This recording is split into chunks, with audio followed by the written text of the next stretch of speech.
مر الزمان تألقا وأضاء للدنيا طريقا مشرقا وهدى من الرحمن يهدينا به للصالحات وللمكارم والتقى هذا كتاب الله أعذب منهل أنعم به من مورد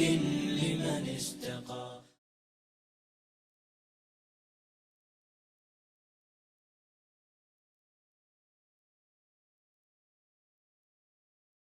اعوذ باللہ من الشیطان الرجیم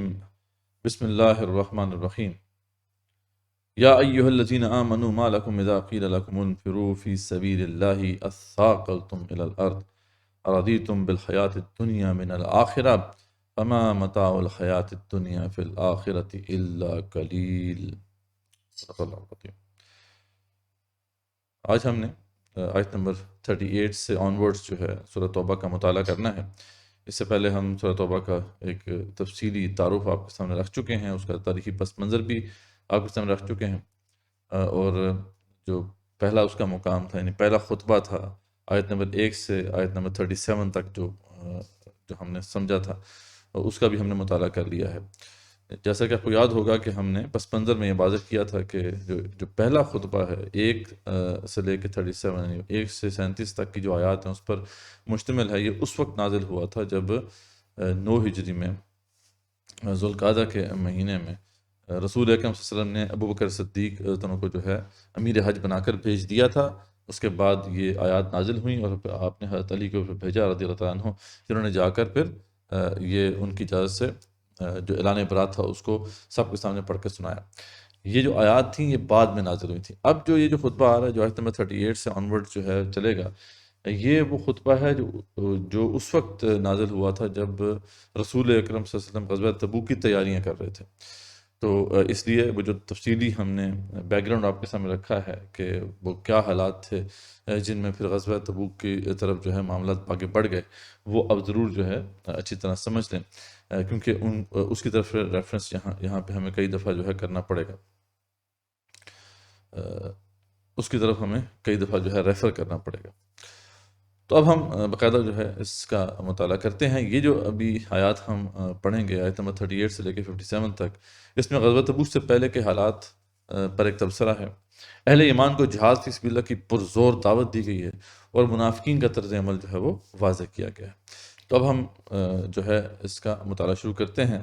اللہ فرماتے ہیں کہ یا ایھا الذین آمنوا ما لکم اذا قیل لکم انفروا فی سبیل اللہ. اے ایمان والو، تمہیں کیا ہو گیا ہے جب تمہیں اللہ کے راستے میں نکلنے کے لیے کہا جاتا ہے تو تم کیا کرتے ہو؟ اثاقلتم الی الارض، تم زمین سے لگے جاتے ہو. ارضیتم بالحیات الدنیا من الآخرہ، کیا تم دنیاوی زندگی پر راضی ہو گئے ہو آخرت کو چھوڑ کر؟ فما متاع الحیات الدنیا فی الآخرۃ الا قلیل، حالانکہ دنیاوی زندگی کی جو متاع ہے وہ آخرت کے مقابلے میں بہت تھوڑی ہے. تم کس پہ جو ہے راضی ہو گئے ہو؟ اب ذرا امیجن کریں کہ یہ آیات نازل ہو رہی ہیں 9 ہجری میں. اس سے پہلے صحابہ کرام رضوان اللہ تعالی علیہم ایک بڑا حصہ جو ہے جہاد و قتال فی سبیل اللہ میں گزار چکے ہیں. سب کچھ انہوں نے کھپا دیا، لگا دیا، لیکن امتحان تو اس وقت تک چلتا رہے گا جب تک کہ موت نہیں آتی. ایک بہت بڑا امتحان صحابہ کے لیے اس وقت سامنے آ گیا، اور ہم پہلے بیان کر چکے ہیں کہ کتنی بڑی مشکل تھی اس وقت، کہ اس وقت کی جو سپر پاور تھی اس سے ایک طرح سے جو ہے لڑائی ہونے والی تھی، اور ہر قسم کی مشکل جو ہے وہ جمع ہو گئی تھی. گرمی کا مہینہ تھا، شدید گرمی کا مہینہ تھا، اور سفر بہت طویل تھا، تقریباً 900 میل کا سفر تھا. اس میں وہاں پہ پہنچ گئے، پھر اتنی بڑی فوج سے جو ہے وہ ٹکراؤ تھا، تو ہر قسم کی مشکل جو ہے وہ جمع ہو گئی تھی. اس لیے صحابہ کرام کا صحیح معنی میں امتحان ہو گیا. تو کچھ دلوں میں کچھ شروع میں آغاز میں جب یہ حکم آیا تو آمادگی ذرا مطلب پیدا ہونا شروع ہو گئی تھی. آمادگی تھی تو صحیح، لیکن یہ ہے کہ تھوڑی کچھ ریلیکٹنس تھی. تو اللہ تعالیٰ نے پھر ان آیات کے ذریعے سے ان کی وہ جو ریلیکٹنس ان کو بھی اس کو بھی دور کر دیا، اور ایسی پاورفل آیات نازل فرمائی کہ صحابہ کرام جو تھے پھر رضی اللہ تعالیٰ عنہم اجمعین سب کے سب جو ہے وہ کھڑے ہو گئے. یعنی کوئی بھی اس وقت پیچھے نہیں رہا جس کے اندر جو ہے ذرا برابر بھی ایمان ہو. کچھ لوگ ایکسیپشن ضرور تھے کہ وہ اہل ایمان تھے لیکن نہیں جا سکے، لیکن ان کا معاملہ جو ہے پھر یہ ہوا کہ ان کا بائیکاٹ کیا گیا، اللہ تعالیٰ نے پھر ان کی معافی قبول کی، لیکن ان کا ذکر بعد میں آئے گا۔ تو یہاں پہ بالکل یعنی ایک طرح سے چھانٹی ہو گئی۔ مدینے میں جو مومنین تھے وہ بھی سب کو پتہ چل گیا کہ کون لوگ ہیں، اور منافقین کا بھی سب کے بارے میں پتہ چل گیا، سب کو پتہ چل گیا کہ یہ لوگ منافقین ہیں۔ تو اس لحاظ سے یہ بہت ہی جو ہے نا ایک وہی جیسے غزوہ بدر کے بارے میں کہا گیا کہ یوم الفرقان تھا وہ، اس طریقے سے یہ جو ہے مارکا یہ فرقان والا مارکا بن گیا، اور ایک طرح سے بالکل جو ہے واضح طور پہ ڈسٹنکشن ہوگی کہ کون ایمان والا ہے کون نفاق والا ہے۔ تو یہاں پہ اب دیکھیں انداز کیا ہے اللہ تعالیٰ کا، کن سے خطاب کر رہے ہیں؟ ان سے جو کہ سب کچھ کھپا چکے ہیں۔ یہ وہ لوگ ہیں کہ جو ایک بڑا عرصہ پہلے انہوں نے مکے میں گزارا، وہاں پہ صحبتیں جھیلیں، پھر اس کے بعد ہجرت کی، اس کے دوران جو بھی صحبتیں ہیں مشکلات ہیں ان کو سامنا کرنا پڑا، پھر اس کے بعد مدینے کے اندر جو ہے پھر جو جہاد کا سلسلہ شروع ہوا غزوہ بدر سے لے کے پھر آن ورڈز فتح مکہ تک، اور پھر غزوہ اور جنگ حنین تک، یہ سارے جو مارکے تھے ان میں انہوں نے حصہ لیا۔ کچھ لوگ وہ تھے جو انصار میں سے تھے، جو کہ پھر بیعت عقبہ اولیٰ یا بیعت عقبہ ثانیہ سے لے کے پھر آن ورڈ 7 شامل حال تھے۔ تو اب ان کا دیکھیں معاملہ کیا ہے، ان کا سٹیٹس کیا ہے اس وقت، لیکن ان سے اللہ تعالیٰ کیسے کلام کر رہے ہیں، ذرا یہ آپ دیکھیں، نوٹ کریں کہ کیسے چھوڑ رہے ہیں اللہ تعالیٰ۔ تمہیں کیا ہو گیا کہ تم اللہ کے راستے میں نکلتے اور تم زمین سے لگے جاتے ہو؟ اللہ تنفروا یعذبکم عذابا علیما۔ اب دیکھیں تھریٹنگ انداز ہے، اگر تم نہ نکلے اس وقت جہاد فی سبیل اللہ کے لیے تو تمہیں بہت ہی المناک عذاب پہنچے گا، اور وَيَسْتَبْدِلْ قَوْمًا غَيْرَكُمْ، اور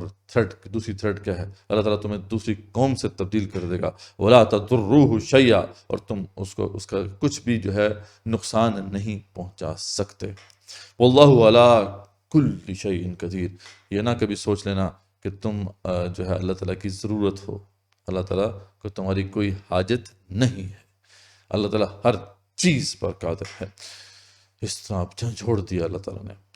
اللہ تنصروہ فقد نصرہ اللہ اذ اخرجہ الذین کفروا ثانی اثنین۔ تمہیں اگر یقین نہیں آ رہا نا تمہاری مدد ہوگی تو ذرا سوچو،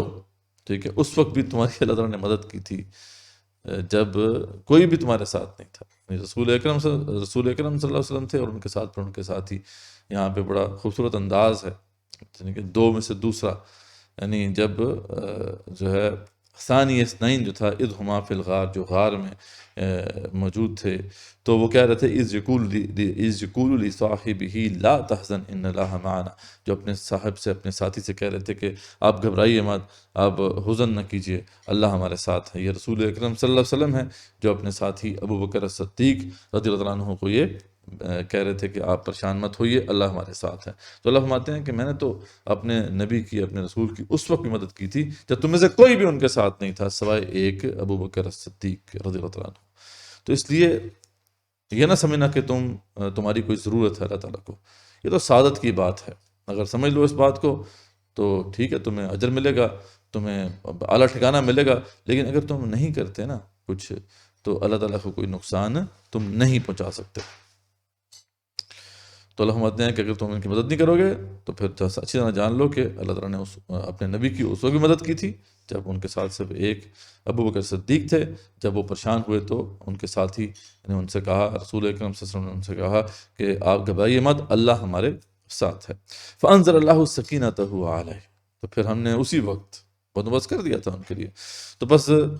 اللہ تعالیٰ نے پھر اپنی طرف سے تسکین جو ہے سکینت ان پر نازل فرمائی، اور وَأَيَّدَهُ بِجُنُودٍ لَّمْ تَرَوْهَا، اور ان کو ایسے لشکروں سے مدد دی جن کو تم نہیں دیکھتے تھے۔ وَجَعَلَ كَلِمَةَ الَّذِينَ كَفَرُوا السُّفْلَىٰ، یہ اسی لیے ہے، یہ کیوں ہے؟ کیونکہ اللہ چاہتے یہ ہیں، یہ اللہ کا فیصلہ ہے کہ اللہ جو ہے کفر کے کلمے کو نیچا کرنا چاہتے ہیں۔ وَكَلِمَةُ اللَّهِ هِيَ الْعُلْيَا، اور اللہ کا جو کلمہ ہے اسے اللہ بلند کر کے رہیں گے۔ یہ اللہ کا کیونکہ فیصلہ ہے، اس لیے اللہ تعالیٰ مدد کرتا رہے گا اپنے نبی کی، اپنے رسول کی، اپنے حبیب کی صلی اللہ علیہ وسلم، تم چاہے مدد کرو یا نہ کرو۔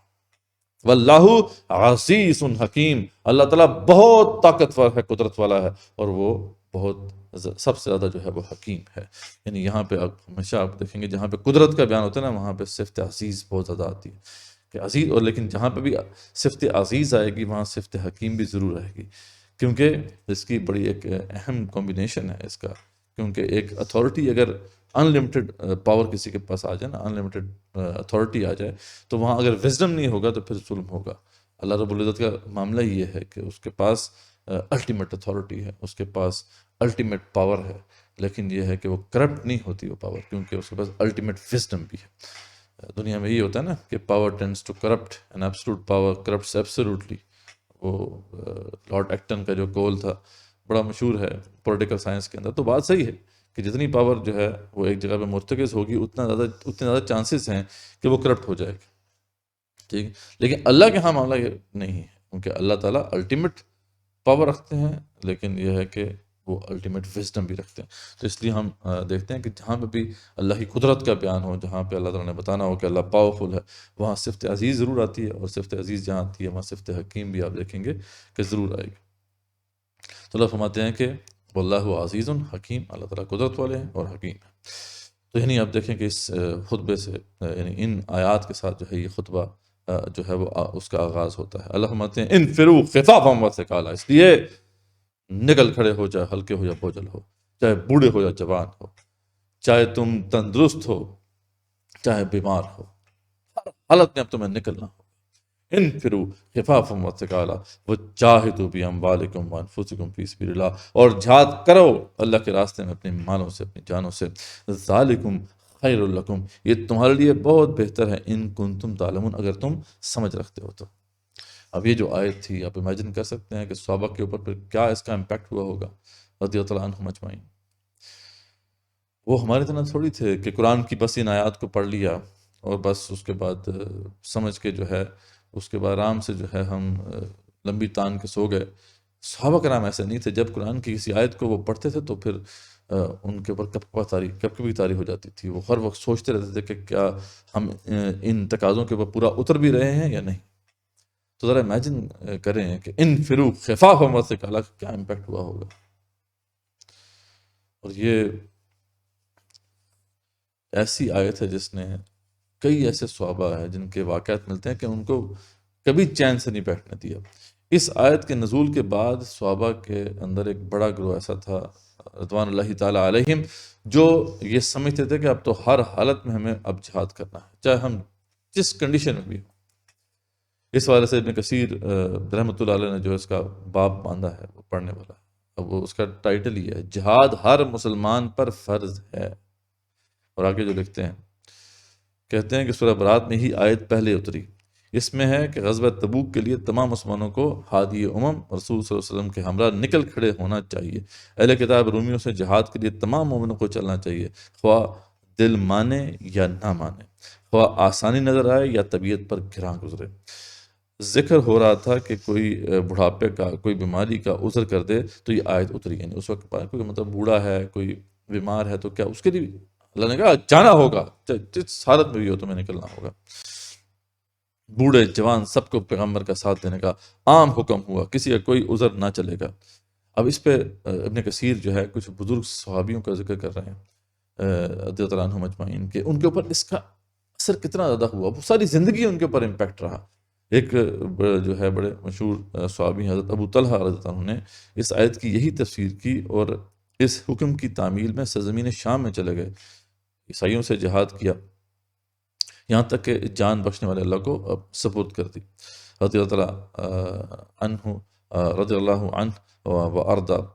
اور روایت میں ہے کہ ایک مرتبہ آپ قرآن کریم کی تلاوت کرتے ہوئے اس آیت پر آئے تو فرمانے لگے ہمارے رب نے تو میرے خیال میں بوڑھے جوان سب کو جہاد کے لیے چلنے کی دعوت دی تھی۔ یعنی ایک دفعہ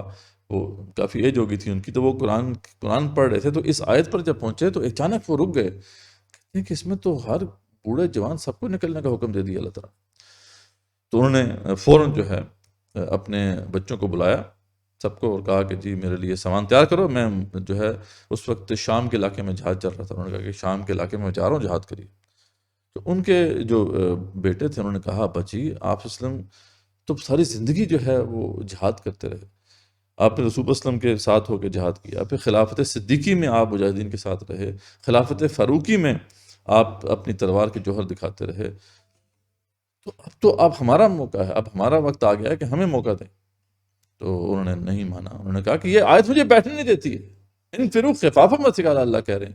میں اس آیت کو سننے کے بعد کیسے بیٹھا رہا ہوں۔ اسی وقت جو ہے وہ اپنا سامان لے کے روانہ ہوئے، اور وہ جو ہے کشتی میں تھے، جب وہاں پہ پہنچنا تھا میدان جنگ میں، کشتی میں تھے،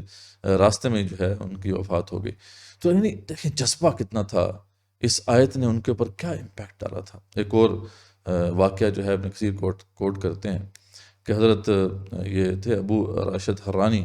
وہ ان کا بیان ہے کہ میں نے حضرت مقداد بن اسود جو کہ سوار رسول صلی اللہ علیہ وسلم ہیں، بہت مشہور صحابی ہیں، ان کو حمص میں دیکھا کہ وہ اس حالت میں پڑے ہوئے تھے کہ ان کی ہڈی اتر چکی تھی، تو پھر بھی وہ جو ہے سوار ہو کر جہاد کو جا رہے تھے۔ تو میں نے کہا کہ اب تو شریعت آپ کو معذور سمجھتی ہے، مطلب اب تو آپ کو اس وقت انجری ہو چکی ہے، تو اب تو آپ معذور ہیں، آپ یہ تکلیف کیوں اٹھا رہے ہیں؟ صرف یہ سمجھانے کے لیے کہ یہ اس ایک آیت کا کیا امپیکٹ تھا ان کے اوپر۔ جب انہوں نے مقداد بن اسود سے یہ بات کہی تو آپ نے فرمایا کہ سنو، سورۃ البعوث نہیں تم نے پڑھی، تم نے سورۃ توبہ نہیں پڑھی، اس میں کیا لکھا ہوا ہے؟ اس آیت کا ریفرنس دیا کہ جس میں اللہ کہہ رہے ہیں کہ انفروا خفافا وثقالا، میں کیسے بیٹھ سکتا ہوں؟ دیکھیں امپیکٹ، دیکھیں کیا ہے۔ اور اسی وقت جو ہے وہ جہاد کے لیے چلے گئے۔ ایک اور واقعہ کوٹ کرتے ہیں کہ ایک دفعہ جو ہے حمص کے علاقے میں ہی کوئی جہاد جاری تھا، تو وہاں نا جاجمہ کی جانب سے جہاد کے لیے وہ راستے میں چلے ایک قافلے کی شکل میں، تو انہوں نے دیکھا کہ دمشق سے ایک قافلہ آیا جس میں ایک بہت بزرگ شخصیت بھی ہے، یعنی اتنے بزرگ تھے، وہ بوڑھے ہو چکے تھے کہ ان کی بھمیں ان کی آنکھوں پر پڑ رہی تھیں، مطلب اتنے بوڑھے تھے۔ آپ امیجن کر سکتے ہیں ان کی ایج کیا ہوگی، مطلب 70-80 سال تھے تو زیادہ ہی ہوگی، کہ بھمیں جو ہے نا ان کی آنکھوں میں پڑ رہی تھیں اور مطلب آنکھیں نظر نہیں آ رہی تھی، اتنے بوڑھے تھے۔ تو انہوں نے جو واقعہ کوٹ کر رہے ہیں، انہوں نے کہا کہ آپ تو اللہ کے نزدیک بہت معذور ہیں، آپ بھی جہاد پہ جا رہے ہیں۔ تو انہوں نے، وہ جو بزرگ تھے، ابن کثیر فرماتے ہیں کہ انہوں نے اپنی بھویں ہٹائیں اور فرمایا بھتیجے سنو، اللہ نے کیا کہا ہے، انفروا خفافا وثقالا۔ یہ تھی تربیت، ان آیات نے کیسے تربیت کر دی تھی امت مسلمہ کی۔ ہم بہت پیچھے ہیں ابھی، یعنی ان آیات کا کیا امپیکٹ ہے ہمارے اوپر۔ تو انہوں نے پھر اچھا خاصا ان کو خود وہ جو ہے نا مطلب سمجھایا ان نوجوان کو، تم کیا بات کر رہے ہو، اللہ تم نے سورہ توبہ نہیں پڑھی؟ انفروا خفافا وثقالا، اللہ کہہ رہے ہیں ہر حالت میں نکلو، چاہے تم ہلکے ہو یا بھاری ہو۔ ٹھیک ہے، سنو، جہاں اللہ تعالیٰ کی محبت ہوتی ہے وہاں اس کی آزمائش بھی آ کر رہتی ہے۔ وہ بزرگ جو ہے ان کو سمجھا رہے ہیں۔ پھر اس پر بعد ثابت قدمی اللہ کی رحمت برستی ہے۔ سنو، اللہ کی آزمائش شکر اور صبر اور ذکر، اللہ کا جو ذکر کرنے والے ہیں اور توحید خالص پہ جو قائم ہوتے ہیں ان کے لیے ہوتی ہے۔ جہاد کے حکم کے بعد مالک زمین و زمان اپنی راہ میں اپنے رسول صلی اللہ علیہ وسلم کی مرضی میں مال و جان کے خرچ کا حکم دیتا ہے۔ اللہ کا یہ حکم ہے اور فرماتا ہے کہ دنیا اور آخرت کی بھلائی اسی میں ہے۔ دنیاوی نفع تو یہ ہے کہ تھوڑا سا خرچ ہوگا اور بہت سی غنیمت تمہیں ملے گی، اور آخرت کے نفع سے بڑھ کر اور کوئی نفع نہیں ہو سکتا۔ آپ سے فرماتے ہیں کہ اللہ تعالیٰ کے ذمے دو باتوں میں سے ایک ضروری ہے، وہ مجاہد کو یا تو شہید کر کے جنت کا مالک بنا دیتا ہے یا اسے سلامتی و غنیمت کے ساتھ واپس لوٹا دیتا ہے۔ خود الہ العالمین کا فرمان عالی شان ہے کہ تم پر جہاد فرض کر دیا ہے، کتب علیکم القتال وہو کرہ لکم۔ دیکھیں یہ وہ آیات تھی جو ان کو از پر تھی، کیونکہ یہ قرآن کا بیانیہ ہے۔ یہ ہمیں ہر مسلمان بچے کو آیات اسی طریقے سے یاد ہونی چاہیے تھی جیسے ان بزرگ نے جو ہے ریفرنس دیا ان آیات کا۔ فارچونیٹلی آج پوری صورت ہمارے ذہنوں سے محو کر دی گئی۔ تو بس بہت کچھ ہے کہنے کو، لیکن یہ ہے کہ کتنا کہیں گے۔ اصل بات وہ ہے کہ اللہ کرے کہ ہمارے دل میں وہ محبت، اس کی ذرا سی جو ہے نا، اس کا ذرا سا حصہ ہی پیدا ہو جائے جو کہ ان اسلاف کے دلوں میں تھا۔ اس کے بعد جب یہ جھنجھوڑ دینے والا جو ہے وہ مقام آیا، ظاہری بات آپ امیجن کر سکتے ہیں کہ کون پہ پیچھے رہا ہوگا۔ صحابہ کرام کی بڑی تعداد جو تھی جو اس مارکے میں شامل ہوئی، تقریباً 30,000 کا لشکر تھا، بہت بڑا لشکر تھا۔ ہاں، اس میں بہرحال کچھ منافقین بھی تھے، ان کا ذکر بھی ہوگا۔ اب یہاں پہ فوراً جو ہے جیسے ہی یہ بات ہوگی تو پھر منافقین کا نفاق جو ہے وہ واضح ہونا شروع ہو گیا۔ تو اللہ فرماتے ہیں کہ جلد وصول ہونے والا مال و ثواب ہوتا اور ہلکا سا سفر ہوتا تو یہ ضرور آپ کے پیچھے ہو لیتے، لیکن ان پر تو دوری اور دراز کی مشکل پڑ گئی۔ اصل بات یہ ہے کہ ابھی مارکا بڑا مشکل ہے۔ اگر یہ ان کا وتیرہ تھا کہ اگر اچھا مطلب ایسا مارکا ہوتا جو ہلکا ہوتا تو اس میں ضرور جاتے ان کے مال غنیمت ملے گا، لیکن جب مشکل مارکا آ گیا تو ان کا وہ سارا جو ہے نفاق کھل کے سامنے آ گیا۔ اب تو یہ اللہ ہی قسمیں کھائیں گے کہ اگر ہم میں قوت و طاقت ہوتی تو ہم یقیناً آپ کے ساتھ نکلتے۔ یعنی اب دیکھیں گے کہ رسول اللہ علیہ وسلم آپ سے آ کے یہ عذر پیش کریں گے، ہمارے اندر تو ہمت ہی نہیں ہے، کیا کریں، طاقت ہی نہیں، اگر طاقت ہوتی تو ضرور نکلتے۔ اللہ فرماتے ہیں کہ یہ اپنی جانوں کو خود ہی ہلاکت میں ڈال رہے ہیں۔ جب انہوں نے جہاد سے گریز کر لیا تو انہوں نے اپنے آپ کو خود ہی ہلاک کر لیا ہے، ہمارا کچھ نہیں بگاڑا ہے۔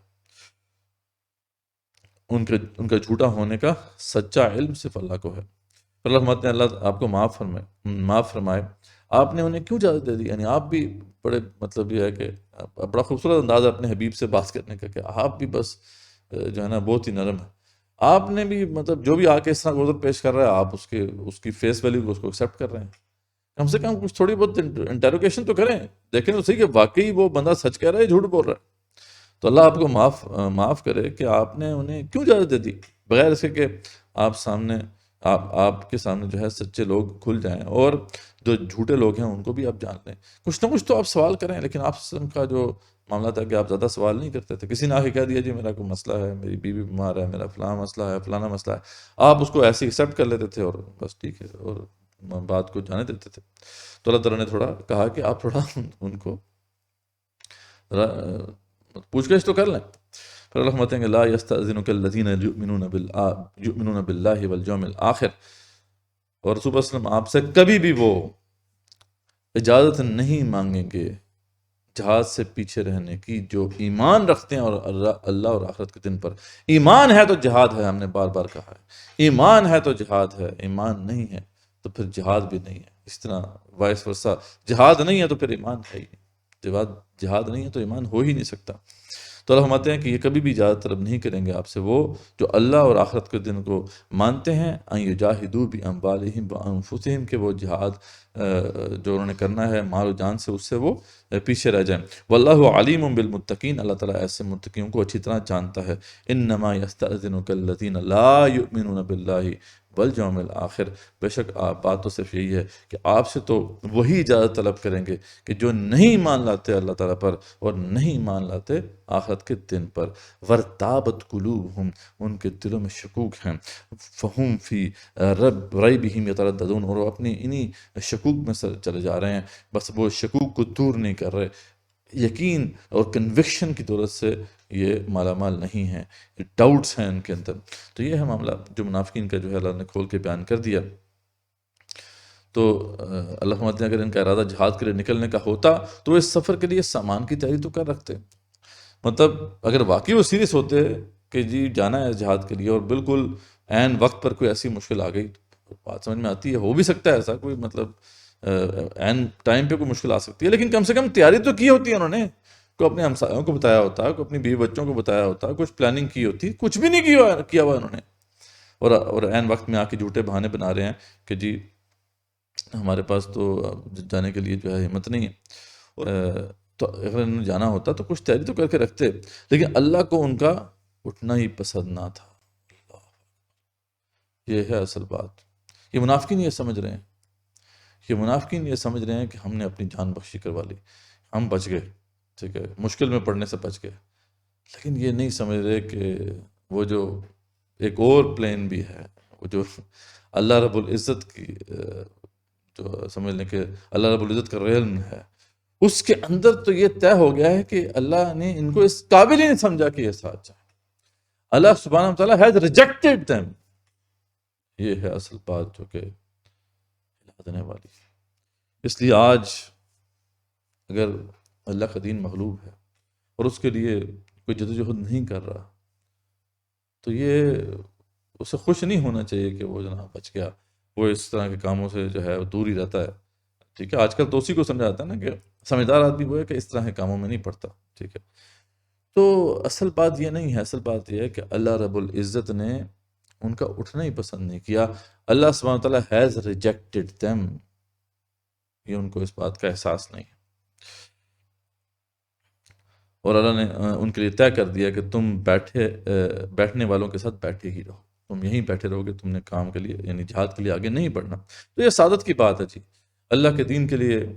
جو بھی کوئی آگے بڑھے گا، کام کرے گا، خاص طور پہ اللہ کے دین کے غلبے کے لیے، جہاد فی سبیل اللہ کے لیے، تو یہ اللہ کی طرف سے خصوصی فضل اور کرم ہی ہوگا، اور یہ سعادت کی بات ہے۔ یہ کوئی جو ہے ایسی بات نہیں، ایسے نہیں مل جاتی، یعنی یہ مقام ایسے نہیں مل جاتا، اس کے لیے بڑی طلب چاہیے ہوتی ہے، اس کے لیے بڑا دھیان چاہیے ہوتا ہے اللہ تعالیٰ کا، بڑا تعلق چاہیے اللہ تعالیٰ کے ساتھ، تب جا کے یہ نصیب ہوتا ہے، ورنہ بہت کم ہے جو اس راستے میں کھڑے رہ پاتے ہیں۔ اللہ فرماتے ہیں کہ اب اللہ تعالیٰ اس کی حکمت واضح کر رہے ہیں کہ اگر یہ نکل بھی جاتا تو کیا ہوتا، نقصان ہی آپ کا نقصان کرتے، فائدہ نہ کرتے۔ اگر یہ تم میں نکلتے تو کیا کرتے، تمہارے لیے سوائے فساد کے اور کوئی چیز نہ بڑھاتے۔ ظاہری بات ہے، ایسے لوگ اگر چلے بھی جائیں، اگر زبردستی ان کو لے بھی جائیں آپ، تو وہاں پہ انہوں نے باقی لوگوں کی بھی جو ہے ہمتیں پست کرنی، ان کو کہیں گے جناب دیکھیں جی یہ تو جو ہے کدھر خودکشی کرانے کے لیے لے آئے رسول اللہ صلی اللہ علیہ وسلم ہیں، جیسا کہ بعد میں باتیں انہوں نے کی بھی، یہ کدھر آ گئے ہیں جی، یہ تو فائدہ ہی کوئی نہیں تھا آنے کا، ادھر تو بس نقصان ہی نقصان ہے، یعنی اس طرح کی باتیں کر کے وہ ڈی موٹیویٹ کرنا تھا انہوں نے باقیوں کو۔ جو ایمان والا ہوتا ہے، جو سچے یقین کے ساتھ آیا ہوتا ہے، پتہ ہے آپ کو کہ وہ دوسروں کی بھی ہمت بندھا رہا ہوتا ہے، وہ تو موٹیویٹ کر رہا ہوتا ہے۔ لیکن ایسے لوگ جو ہیں اگر وہ چلے بھی جائیں ساتھ، اول تو جاتے نہیں ہیں، لیکن چلے بھی جائیں تو پھر ان کا معاملہ یہ ہوتا ہے کہ دوسروں کو بھی ڈی موٹیویٹ کرتے ہیں، دوسروں کا جو مورال ہے اس کو بھی گراتے ہیں، اور فرماتے ہیں کہ اور کوئی چیز نہ بڑھاتے بلکہ تمہارے درمیان خوب گھوڑے دوڑا دیتے، یعنی عین وقت میں یہ ایسے لوگ جو ہیں وہ بھاگ جاتے ہیں، اور مسلمانوں کو جو ہے بہت بڑا نقصان ہوتا ہے ان کی وجہ سے، اور تمہیں فتنے ڈالنے کی تلاش میں رہتے، ان کے ماننے والے خود تم میں موجود ہیں۔ تمہیں تو پتہ ہی ہے کہ یہ لوگ کیا کرتے رہے، پہلے بھی تو ایسی حرکتیں کرتے رہے، تمہارے درمیان یہ موجود ہیں، اور اللہ ان ظالموں کو خوب جانتا ہے۔ تو اللہ فرماتے ہیں یہ تو اس سے پہلے بھی فتنے کی تلاش کرتے رہے ہیں اور آپ کے لیے کاموں کو الٹ پلٹ کرتے رہے ہیں، آپ تو جانتے ہیں اس بات کو، یہاں تک کہ حق آ پہنچا اور اللہ کا حکم جو ہے غالب آ گیا،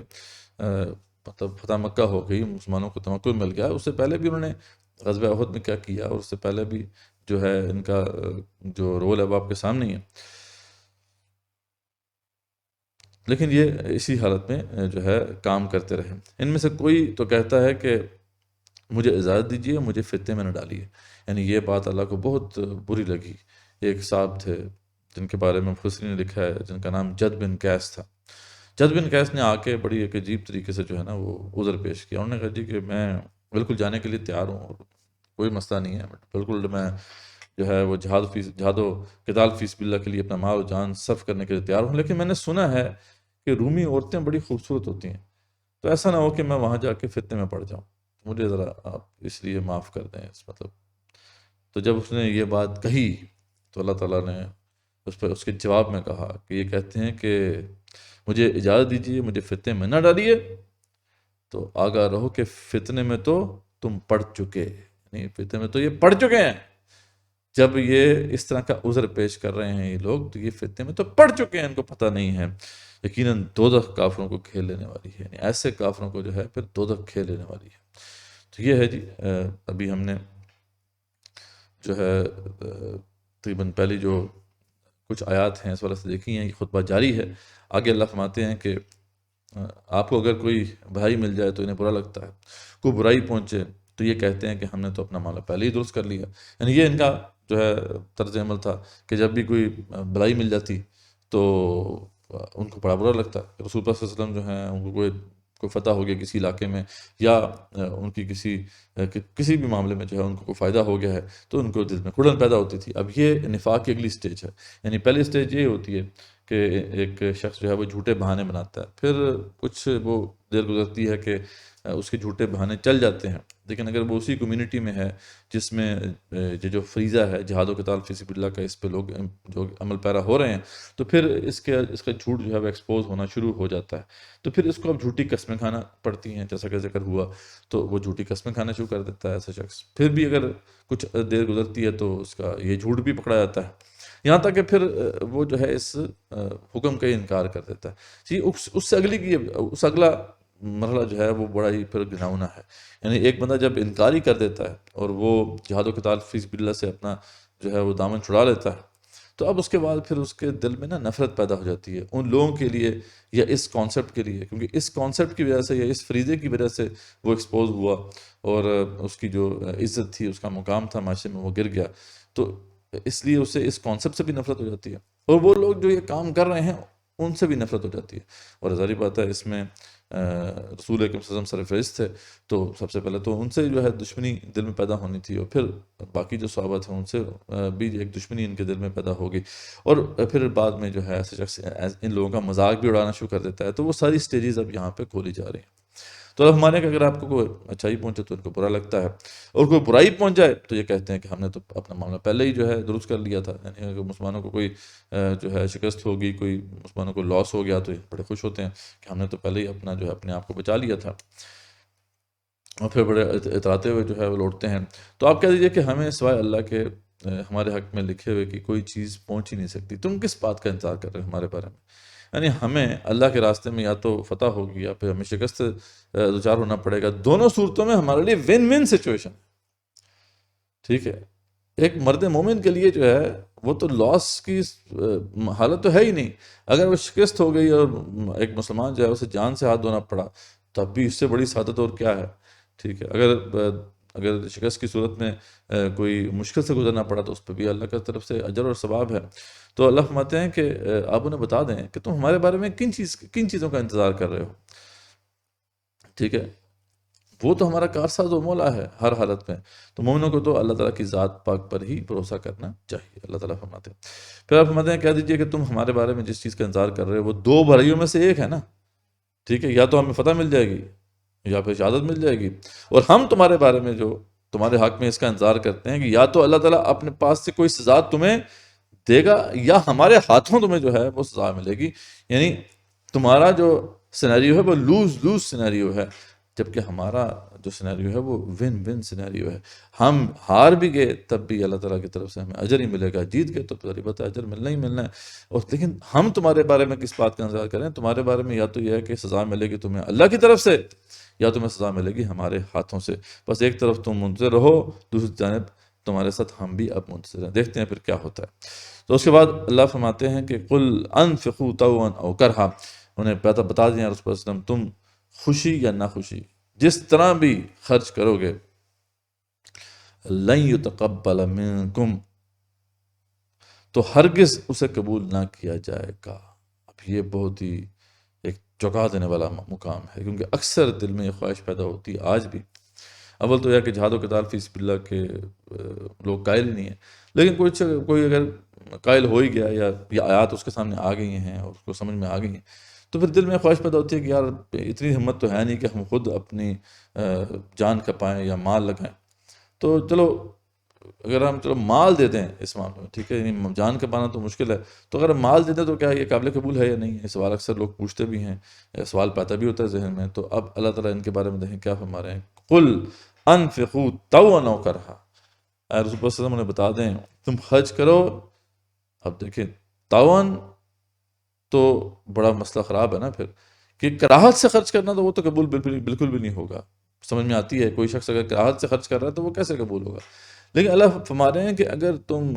خرچ کرو دلی آمادگی سے تب بھی اللہ قبول نہیں کرے گا، چاہے دلی آمادگی سے خرچ کرو چاہے جو ہے کراہت سے خرچ کرو، لن یتقبل منکم، اس سے قبول نہیں کیا جائے گا، انکم کنتم قوم فاسقین، یقیناً تم فاسق لوگ ہو۔ کوئی سبب ان کے خرچ کی قبولیت کے نہ ہونے کا اس کے سوا نہیں۔ اللہ فرماتے ہیں کیوں قبول نہیں ہوگا؟ کیونکہ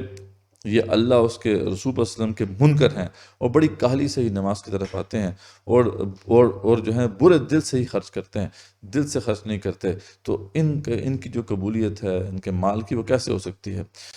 ساتھ اللہ تعالیٰ پھر ان کی حالتوں کو واضح کرتے ہیں۔ اللہ فرماتے ہیں کہ فلا تعجبک اموالہم ولا اولادہم انما یرید اللہ لیعذبہم بہا فی الحیات الدنیا۔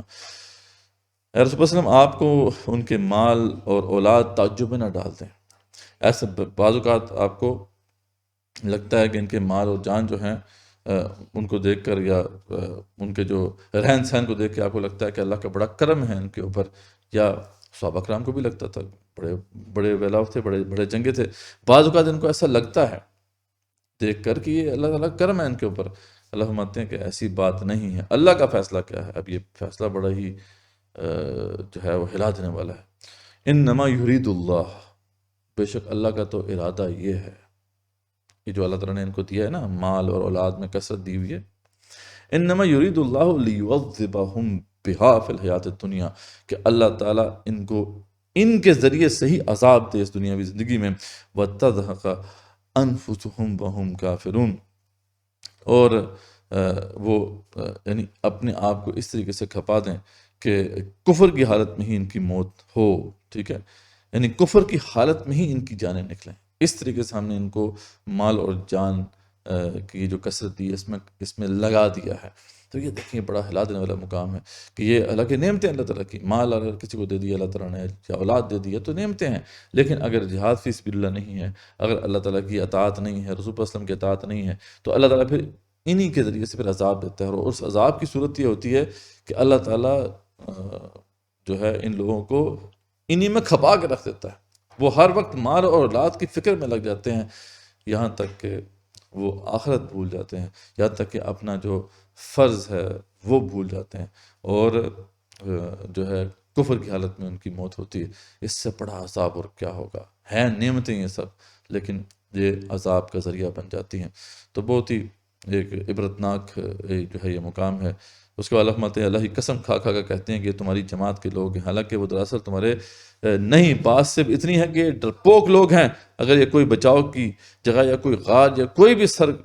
کھانے کی جگہ پالیں تو اس طرح لگام توڑ کر الٹے بھاگ جائیں، یعنی یہ ڈرپوک لوگ ہیں، ان کو اگر موقع مل جائے تو یہ چھپنے کی کوشش کریں۔ اصل معاملہ ان کا یہ ہے۔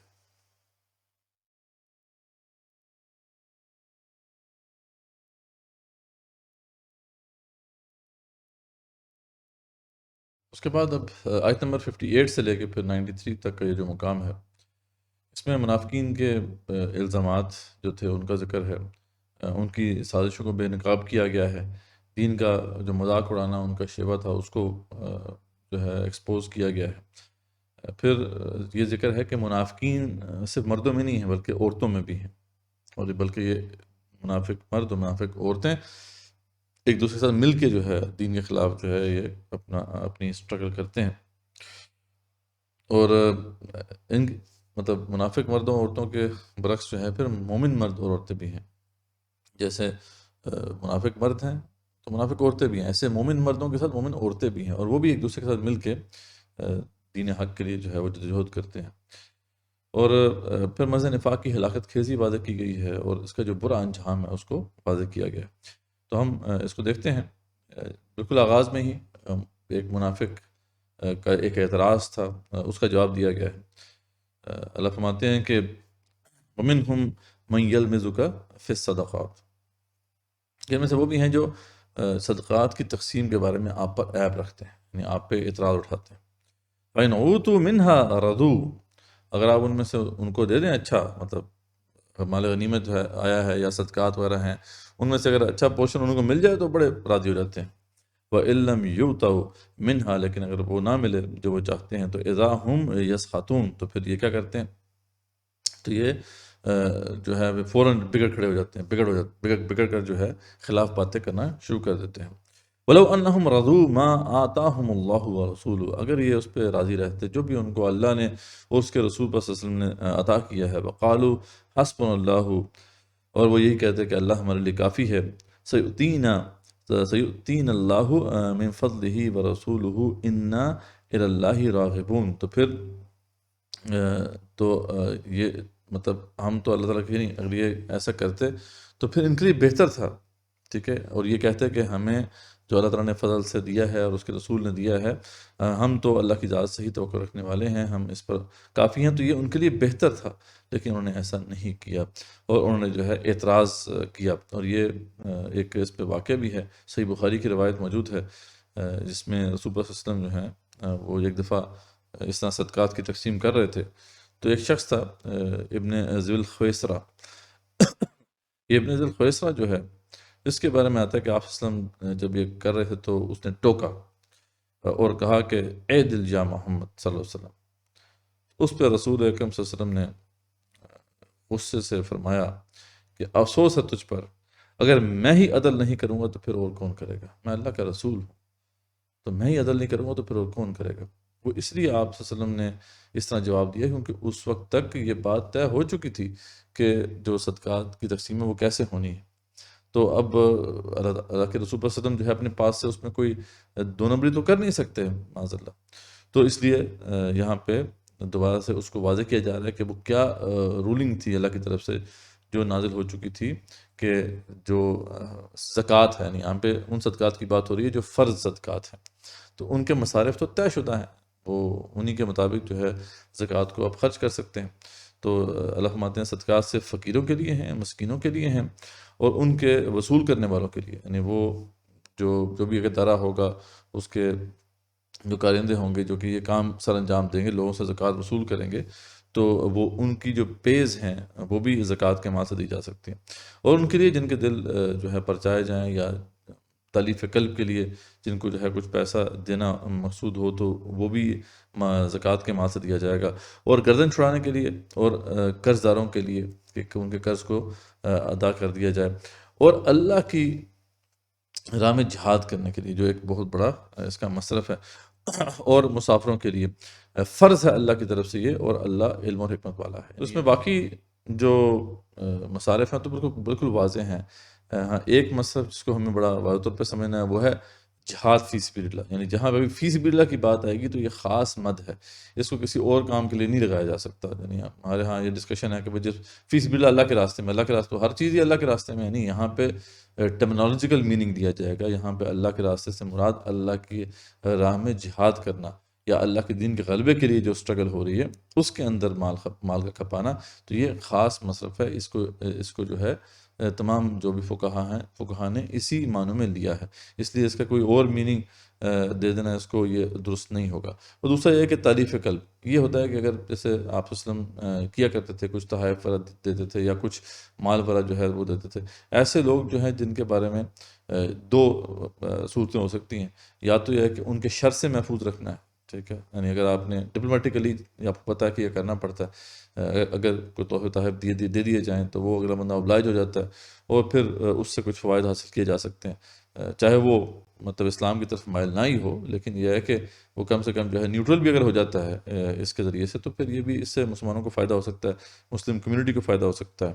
یا پھر یہ ہے کہ کسی کو اگر اسلام کی طرف مائل کرنا ہے تو اس لیے اس کی کچھ ہیلپ ہو جائے، یا اس کو کچھ تحائف دے دیے جائیں. تو یہ تالیف قلب کا ایک مصرف ہے جو کہ موجود رہتا ہے. اور کوئی بھی ریاست ہوگی اگر مسلم ریاست، تو اس کو اس مد کی ضرورت پڑتی رہے گی وقتاً فوقتاً. تو یہ مختلف مصارف ہیں جو کہ اللہ تعالیٰ نے طے کر دی ہیں زکوٰۃ کے مال کے حوالے سے. اور زکوٰۃ ہم جیسا کہ پہلے دیکھ چکے ہیں کہ زکوٰۃ دینا جو ہے فرض ہے، اور زکوٰۃ ریاست کو دینا فرض ہے اگر اسلامی ریاست ہو. اب تو ساری بات ہے اسلامی ریاست نہیں ہے، تو اب ہم مجبوراً جو ہے اپنے پاس سے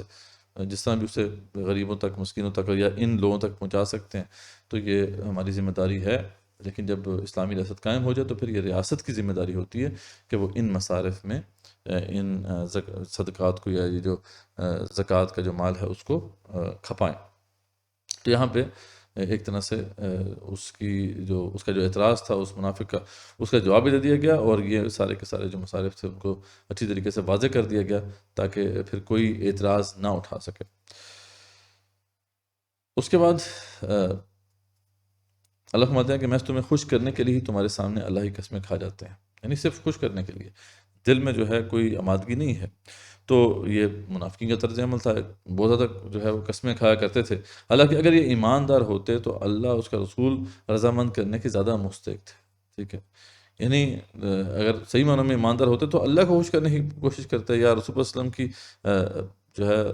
رضا ان کو مل جاتی اگر وہ اللہ تعالیٰ کو خوش کرنے کی کوشش کرتے، اور سیدھے راستے پہ چلتے جو کہ صحیح راستہ ہے جس پہ اہل ایمان چل رہے ہیں. لیکن یہ صرف قسمیں کھا کر اپنے آپ کو جو ہے اپنے نام کو کلیئر کرنے کی کوشش کرتے رہتے ہیں. یہ بالکل بھی مناسب طرز عمل نہیں ہے. پہلا ہم ہیں کہ یہ نہیں جانتے کہ جو بھی اللہ کی اور اس کے رسول صلی اللہ علیہ وسلم کی مخالفت کرے گا اس کے لیے یقیناً دوزخ کی آگ ہے جس میں وہ ہمیشہ رہنے والا ہوگا. یہ زبردست رسوائی ہے. اس کو پتہ ہونا چاہیے کہ جس راستے پہ وہ چل رہا ہے یہ جہنم کا راستہ ہے. پھر فرماتے ہیں کہ منافقوں کو ہر وقت اس بات کا کھٹکا لگا رہتا ہے کہ کہیں مسلمانوں پر کوئی ایسی صورت ہی نازل ہو جائے جو ان کے دلوں کی باتیں انہیں واضح کر دے. یعنی جو دل کے اندر ان کے جو کینہ چھپا ہوا ہے، یا جو شرارتیں کر رہے ہیں، جو الزامات لگا رہے ہیں، یہ ایکسپوز نہ ہو جائیں کہیں. یعنی اس کا ان کو ہر وقت کھٹکا لگا رہتا تھا. تو اللہ فرماتے ہیں کہہ دیجیے کہ تم مذاق اڑاتے رہو، لیکن اللہ تعالیٰ اسے ظاہر کرنے والا ہے جسے تم ڈر رہے تھے، ٹھیک ہے. تو یہ اب چھپ کے مذاق اڑایا کرتے تھے مسلمانوں کا. تو اب جب ان کے بارے میں کچھ رپورٹس پہنچی رسول اکرم صلی اللہ علیہ وسلم کے پاس، تو انہوں نے ان کو بلا کے بھیجا اور پوچھا بھی ہاں بھی تم یہ مذاق کر رہے تھے. تو وہ آ کے انہوں نے یا تو انکار کر دیا یا پھر انہوں نے کہا کہ وَإِن سَأَلْتَهُمْ لَيَقُولُنَّ إِنَّمَا كُنَّا نَخُوضُ وَنَلْعَبُ. جب ان کو بلایا اور رسول صلی اللہ علیہ وسلم نے پوچھا کہ تم یہ مذاق کر رہے تھے فلاں جگہ پر، تو اللہ فرماتے ہیں اگر آپ ان سے پوچھیں تو صاف کہہ دیں گے ہم تو یوں ہی ہنسی مذاق کر رہے تھے، یہ ایسی لائٹ موڈ میں بات کر رہے تھے، یہ پتہ نہیں کس نے سیریس لے لی. یعنی اس طریقے سے جو ہے وہ بات کو آگے پیچھے کرتے تھے. تو اللہ کا پھر جواب اس پہ بڑا جو ہے وہ پرجلال جواب آیا کہ کل اب اللہ و آیاتہ و رسولہ کنتم تستہزئون. کیا اللہ اس کی آیات اور اس کے رسول ہی رہ گئے ہیں صلی اللہ علیہ وسلم مذاق اڑانے کے لیے، اور تمہیں کوئی نہیں ملا مذاق اڑانے کے لیے؟ یہ وہ زمانہ تھا جب آپ صلی اللہ علیہ وسلم تیاریاں کر رہے تھے غزوہ تبوک کے لیے، اور یہ آپس میں بیٹھ کے جو ہے وہ ٹھٹھا کیا کرتے تھے، ٹھیک ہے. اب ان کے کئی اقوال جو ہیں وہ مفسرین نے لکھے ہیں، کوٹ کیے ہیں. کوئی کہہ رہا تھا، کوئی ان میں سے کہتا تھا کہ جی یہ جناب انہوں نے جو ہے رومیوں کو یہ مشرکوں جیسا سمجھ دیا ہے، مزہ آئے گا جب وہاں پہ جائیں گے تو پکڑے جائیں گے اور کوڑے بھی پڑیں گے ان کو، ٹھیک ہے. کوئی کہتا تھا جناب یہ ہم نے تو ان سے زیادہ جو ہے وہ ڈرپوک اور پیٹ پوجا کرنے والا نہیں دیکھا، ٹھیک ہے. تو اس طرح کی باتیں وہ آپس میں محفلوں میں کر رہے تھے، مذاق اڑا رہے تھے. تو جب اس طرح کی رپورٹیں پہنچیں تو پھر رسول صلی اللہ علیہ وسلم نے بلا کے پوچھا ہاں بھی تم مذاق اڑا رہے تھے، تو انہوں نے صاف انکار کر دی. یا پھر اس طرح کی بات کہی کہ ہم تو ایسی سلائٹ موڈ میں بات کر رہے تھے. اللہ فرماتے ہیں کہ اللہ اور اس کی آیات اور اس کا رسول ہی رہ گئے ہیں صلی اللہ علیہ وسلم مذاق اڑانے کے لیے. لا تعتذروا قد کفرتم بعد ایمانکم. ظاہر بتا اللہ کے دین کا مذاق اڑا دیا، اللہ کے رسول کا مذاق اڑا دیا صلی اللہ علیہ وسلم، تو پھر کیا رہ گیا؟ ایمان نہیں سلامت رہ سکتا. یہ آیات پھر وہ جو بلاسفیمی لا ہے ہمارے اندر، ہمارے پاس قرآن کے حوالے سے بھی ہے، وہ رسول وسلم کے حوالے سے بھی ہے، دین کے حوالے سے بھی ہے. یعنی بلاسفیمی لا عام طور پہ جو ہے اس کی ڈسکشن ہوتی ہے جب رسول وسلم کی شان میں گستاخی ہو. حالانکہ اس کا جو دائرہ ہے وہ رسول وسلم کی ذات سے بڑھ کر ہے، یعنی اس میں قرآن کی بے حرمتی بھی شامل ہے، اس میں اللہ کی بے حرمتی یا دین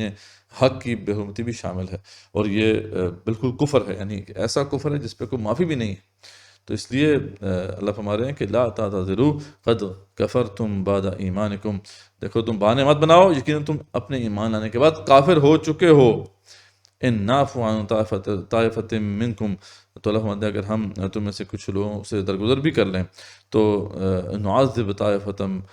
بانہم کانوا مجرمین، ایک گروہ کو تو ہم عذاب پہنچا کے رہیں گے کیونکہ یہ مجرم لوگ ہیں، ٹھیک ہے. اللہ ابھی بھی موقع ہے ان کو، اللہ دے رہے ہیں موقع کہ دیکھو توبہ کر لو تو پھر معاف کر دیں گے اللہ تعالیٰ. لیکن یہ ہے کہ ایک گروہ کو تو پھر معافی نہیں ہوگی ان کو عذاب پہنچ کے رہے گا. تو یہ ایک کفر ہے، بالکل اس میں کوئی دوسری رائے نہیں ہے. کوئی بھی شخص جو ہے دین کے کسی حکم کا انکار کر دیتا ہے تو پھر بھی، یا رسول وسلم کا انکار کر دیتا ہے تو پھر بھی اسے موقع دیا جاتا ہے، اسے بتایا جاتا ہے کہ بھئی تم انکار کر رہے ہو، تم کافر ہو جاؤ گے اور دائرہ اسلام سے نکل جاؤ گے، اور مرتد کی سزا اسلام کے اندر قتل ہے. لیکن اس کو پھر بھی موقع دیا جاتا ہے، اس سے سمجھایا جائے گا کہ دیکھو تم جو بات کر رہے ہو غلط ہے. اگر وہ کہتا ہے جی مجھ سے جو ہے انجانے میں یہ بات نکل گئی تو پھر اس کو معاف کر دیا جائے گا. یا وہ کہتا ہے کہ مجھے اس پہ کنفیوژن ہے، تو اس کی کنفیوژن کو دور کرنے کا بندوبست بھی ریاست کی ذمہ داری ہوتی ہے کہ جو بھی اسکالرز ہیں، علماء ہیں، وہ جائیں اس کے پاس اور اس کے جو اشکالات ہیں اسے دور کریں. تو اس کو پھر بھی موقع دیا جاتا ہے. یعنی اگر آج ریاست نہیں ہے تو علماء جو ہے کچھ جا سکتے ہیں ایسے شخص کے پاس، وہ سمجھا سکتے ہیں اس سے پہلے کہ اس کے اوپر کفر کا فتویٰ لگایا جائے. لیکن جس نے جو ہے بلاسفیمی کر دی، یعنی جس نے توہین کر دی رسول اللہ علیہ وسلم کی یا دین کی یا اللہ تعالیٰ کی، تو یہ اتنا سینسٹیو معاملہ ہے کہ اس میں پھر اس کو موقع نہیں دیا جاتا، اس پہ کفر کا فتویٰ فوراً لگ جاتا ہے اور اس کی سزا پھر جو ہے وہ یہی ہے کہ اسے قتل کر دیا جائے. ہاں لیکن اس کو اسٹیبلش ہونا ضروری ہوتا ہے. یہ نہیں کہ یہ عوام الناس کے ہاتھ میں یہ فیصلہ دے دیا جائے کہ یہ آیا توہین رسالت ہوئی ہے یا نہیں، یا توہین قرآن ہوئی ہے یا نہیں. جیسا کہ ہمارے ہاں آپ کو پتہ ہے کہ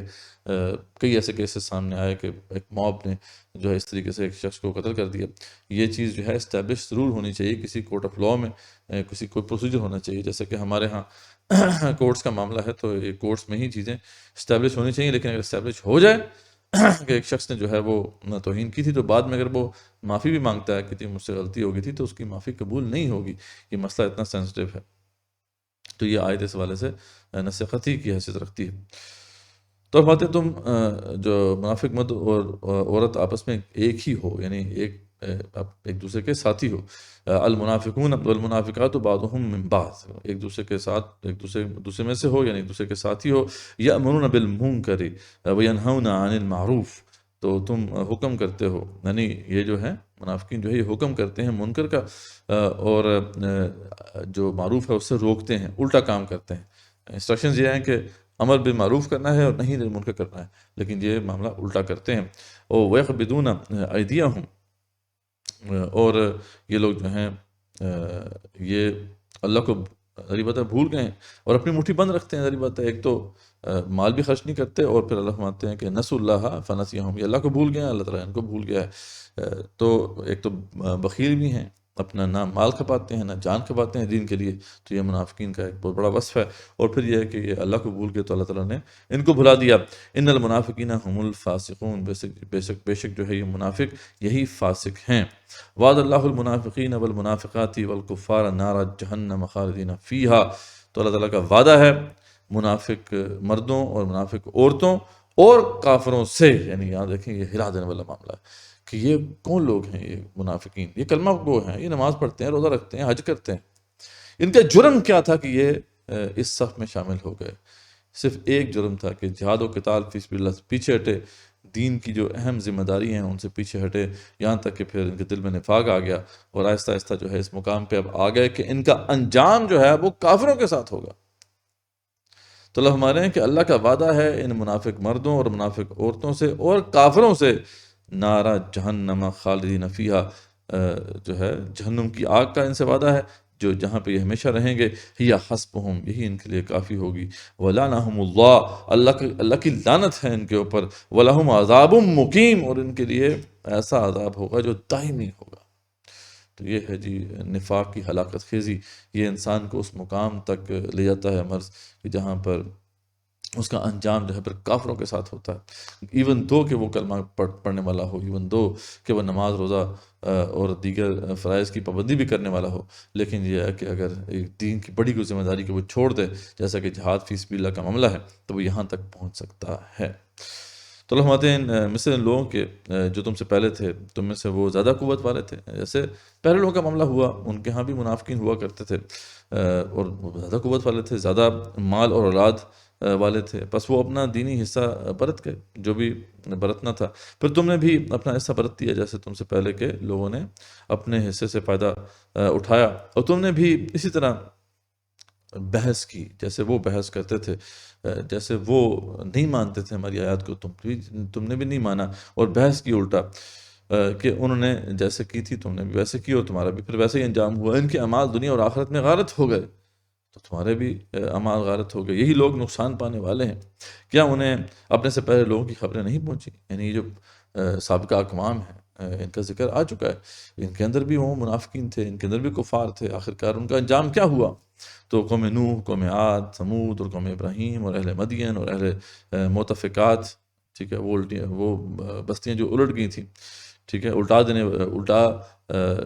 دیا گیا تھا جن بستیوں کو، یعنی قوم لوط کی جو بستیاں تھیں، تو ان کے پاس ان کے پیغمبر واضح دلیلیں لے کر آئے تھے، واضح معجزات لے کر آئے تھے. اللہ ایسا نہ تھا کہ ان پر ظلم کرے، بلکہ انہوں نے خود ہی اپنے اوپر ظلم کیا تھا. تو معلوم ہوا کہ ہر قوم جو پہلے گزری ہے ان کے سامنے بھی حق پیش کیا گیا. جب حق انہوں نے قبول کر لیا تو پھر ظاہری بات ہے ان کا پھر دوسرا امتحان شروع ہو گیا. جنہوں نے قبول نہیں کیا حق، وہ کافر ہی رہے. جنہوں نے حق قبول کر لیا تو ان کا دوسرا امتحان شروع ہو گیا، اور وہ کیا امتحان تھا کہ اب اللہ کا دین تو قبول کر لیا ہے، اب دین کے تقاضے تم نے پورے کرنے ہوں گے. جب انہوں نے دین کے تقاضے پورے نہیں کیے تو پھر وہ نفاق کی کیٹیگری میں شامل ہو گئے. تو یعنی جو ہے اہل نفاق کی کیٹیگری میں ان کا شمار ہونے لگا. تو یہی بات ہے کہ جو کفار ہیں اور منافقین دونوں کا ٹھکانہ بہرحال جہنم ہوگا. اس لیے یہ مرض ایسا ہے جس سے ہمیں اچھی طرح جو ہے اویئر ہونا چاہیے اور اس سے بچنے کی ہر ممکن کوشش ہمیں کرتے رہنا چاہیے.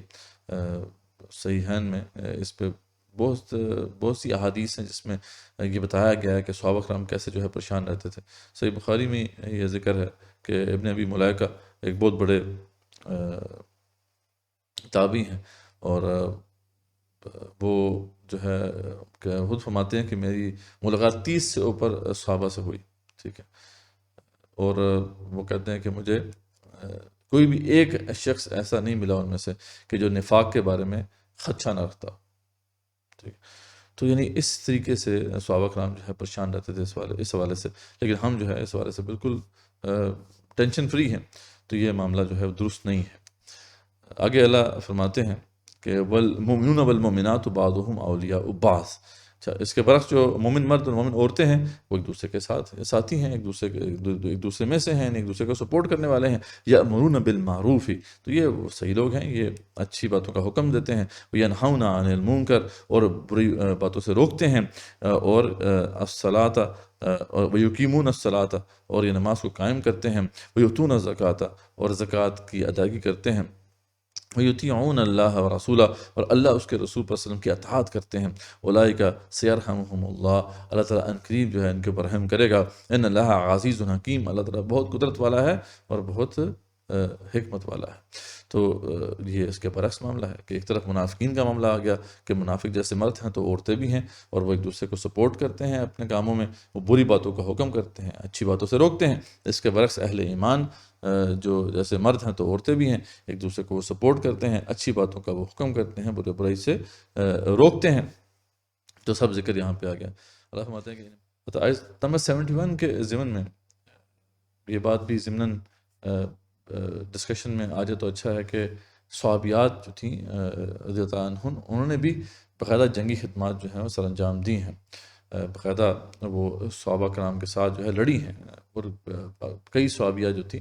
وہ اس حوالے سے مشہور تھیں. تو ان کا جو ذکر ہے وہ تاریخی کتب میں موجود ہے، سیرت کی کتب میں موجود ہے، اور احادیث کے اندر بھی ان کا ذکر موجود ہے. جیسے ایک انصاری صحابیہ ام عمارہ رضی اللہ عنہا بہت بڑی مجاہدہ تھیں، اور غزوہ احد میں جب رسول اکرم صلی اللہ علیہ وسلم ایک بہت مشکل مقام میں پھنس گئے تھے کہ ہر طرف سے تیر ان کے اوپر برس رہے تھے، تو چند جو ہے صحابہ کو ان کا دفاع کر رہے تھے، تو ان کے اندر یہ بھی شامل تھیں. اور اس حوالے سے آپ صلی اللہ علیہ وسلم نے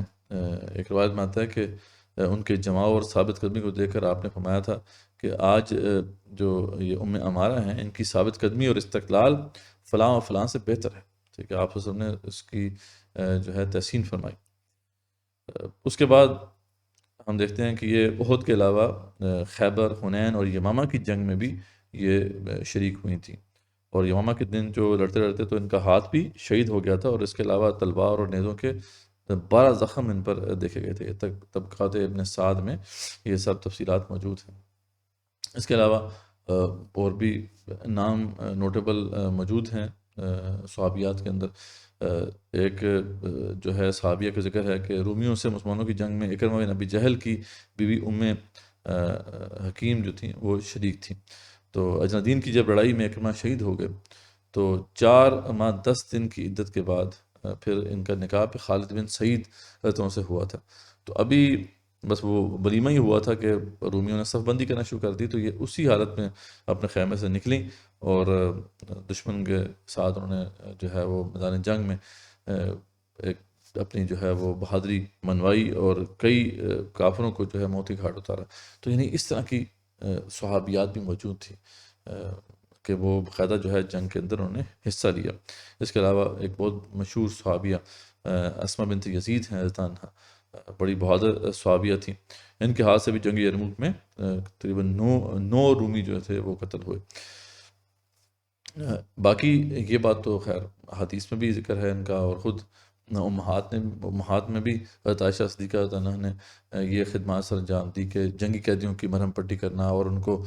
خیریت سے جو ہے وہ مدینہ تک پہنچانا یہ ان کی ذمہ داریاں ہوا کرتی تھیں. جیسے صحیح بخاری میں روایت موجود ہے کہ ربیع بنت معوذ رضی اللہ عنہا کا بیان ہے کہ ہم نے رسول صلی اللہ علیہ وسلم کے ہمراہ جہاد پر جو ہم رسول صلی اللہ علیہ وسلم کے ہمراہ جہاد پر جاتی تھیں، اور ہماری خدمات یہ ہوتی تھی کہ مجاہدین کو پانی پلاتی، ان کی خدمت کرتی، اور جنگ میں کام آنے والوں اور زخمی ہونے والوں کو مدینہ لوٹاتی. تو یہ باقاعدہ وہ یہ کام کیا کرتی تھی. اس طرح حضرت انس سے مروی ایک روایت ہے، یہ بھی صحیح بخاری میں موجود ہے روایت، کہ جنگ احد میں حضرت عائشہ حضرت ام سلیم رضی اللہ عنہما نے بھی جو ہے مجاہدین کی خدمت کی تھی. تو معلوم ہوا کہ صحابیات جو ہیں، جیسا کہ ذکر یہاں پہ ہو رہا ہے کہ مومن مرد اور مومن عورتیں ایک دوسرے کے ساتھی ہیں، وہ امر بالمعروف اور نہی عن المنکر کی ذمہ داری ادا کرنے کے لیے بھی ایک دوسرے کا ساتھ دیتے ہیں، اور جہاد و قتال فی سبیل اللہ میں بھی ایک دوسرے کا جو ہے وہ ساتھ دیتے ہیں۔ تو اس حوالے سے جو احادیث میں بھی اس کا ذکر ہے، اور جو سیرت کی کتب ہیں یا تاریخی کتب ہیں وہ بھری پڑی ہیں صحابیات کی ایسی خدمات سے۔ یہاں پہ آ گیا اللہ فرماتے ہیں کہ ان ایماندار مردوں اور عورتوں سے اللہ نے ان جنتوں کا وعدہ فرمایا ہے جن کے نیچے نہریں جو ہے وہ جاری ہیں، جہاں وہ ہمیشہ رہیں گے، اور ان صاف ستھرے پاکیزہ محلات کا ان سے وعدہ کیا گیا ہے جو ہے ہمیشگی والی جنت میں ان کو نصیب ہوں گے۔ اور اللہ کی رضامندی سب سے بڑی چیز ہے جو ان کو نصیب ہوگی، اللہ ان سے راضی ہو جائے گا، اس سے بڑی اور کوئی نعمت نہیں ہے، یہی زبردست کامیابی ہے، اس سے بڑی اور کامیابی کیا ہو سکتی ہے۔ تو اللہ فرماتے ہیں نبی صلی اللہ علیہ وسلم کافروں اور منافقوں سے جہاد جاری رکھیے اور ان پر اب سخت ہو جائیے۔ اب یہاں پہ یعنی یہ بات مطلب ان کو اس لیے سمجھائی گئی کہ رسول اللہ صلی اللہ علیہ وسلم کو کہ آپ کی جو طبیعت تھی کچھ نرم تھی، تو کافروں کے دواری بات ہے، کافروں کے ساتھ معاملہ تو سختی سے ہی کیا گیا، رسول اللہ صلی اللہ علیہ وسلم نے سختی سے ہی ان کے ساتھ جو ہے وہ نپٹا۔ کچھ مقامات ایسے تھے جہاں پہ کچھ لینینسی آپ کی طرف سے آئی تو اللہ تعالیٰ نے کریکٹ کر دیا، لیکن منافقین کا معاملہ بڑا ٹیڑھا تھا۔ تو کیونکہ یہ جو منافقین ہیں یہ تو مسلمان ہی ہیں اور اسلام کا لبادہ اوڑھا ہوا ہے انہوں نے، تو ان کے ساتھ کچھ معاملہ زیادہ نرمی کا تھا۔ یعنی جیسے ذکر ہوا کہ وہ منافقین اگر جھوٹا بہانہ بنانے کے لیے آتے تو رسول اللہ صلی اللہ علیہ وسلم فیس ویلیو اسے ایکسیپٹ کر لیتے، تو ان سے کہا گیا کہ تھوڑا سا پوچھ لیا کریں تاکہ ان کا جھوٹ ایکسپوز ہو جائے۔ تو یہ اللہ تعالیٰ کی انسٹرکشن ہے کہ آپ ذرا کافروں منافقوں سے جو ہے جہاد جاری رکھیے اور ان پر ذرا سخت ہو جائیے۔ ان کی اصلی جگہ دوزخ ہے جو نہایت جو ہے بدترین جگہ ہے۔ تو اس میں تمام تقریباً مفسرین متفق ہیں کہ یہاں جو ان کے خلاف جہاد کرنے کی بات ہو رہی ہے، جہاں تک مسئلہ کفار کا ہے ان کے خلاف تو باقاعدہ بالسیف جہاد ہوگا، لیکن یہ ہے کہ جو منافقین ہیں ان کے خلاف جہاد یہی ہے کہ ان کو اچھے طریقے سے سمجھانا ہے، اور جو بھی ان کی سازشیں ہیں ان سے جو مسلم کمیونٹی ہے ان کو بچا کے رکھنا ہے۔ تو اس حوالے سے جو مفسرین نے بات کی ہے وہ آپ دیکھ سکتے ہیں کتب تفاسیر کے اندر، اس کی بڑی تفصیلات جو ہیں وہ موجود ہیں۔ اچھا، اس کے بعد اللہ فرماتے ہیں اللہ کی قسمیں کھا کے کہتے ہیں کہ انہوں نے نہیں کہا، حالانکہ یقیناً کفر کا کلمہ ان کی زبان سے نکل چکا ہے۔ اب جب وہی پکڑے گئے، جب وہ مذاق اڑا رہے تھے اہل ایمان کا، تو جب اللہ تعالیٰ کے رسول صلی اللہ علیہ وسلم نے جو ہے ان کے اس جھوٹ کو ایکسپوز کر دیا کہ قرآن کی آیات نازل ہو گئی تھیں اس حوالے سے، تو یہ جو ہے اس کے بعد پھر معافیا مانگنا شروع کر دی انہوں نے۔ تو اللہ فرماتے ہیں کہ اور قسمیں کھانا شروع کر دیں کہ جی ہمارا مقصد تو صرف ہنسی کھیلتا، ہم کوئی سیریسلی جو ہے وہ مذاق نہیں اڑا رہے تھے۔ تو اس پہ اللہ فرماتے ہیں کہ یہ قسمیں کھا کے کہتے ہیں کہ انہوں نے نہیں کہا، یا تو انکار کر رہے تھے یا تو وہ پھر جسٹیفیکیشن دے رہے تھے۔ تو اللہ فرماتے ہیں یقیناً کفر کا کلمہ ان کی زبان سے نکل چکا ہے اور وہ یہ اپنے اسلام کے بعد کافر ہو گئے، اور انہوں نے اس کام کا قصد بھی کیا جو پورا نہ کر سکے۔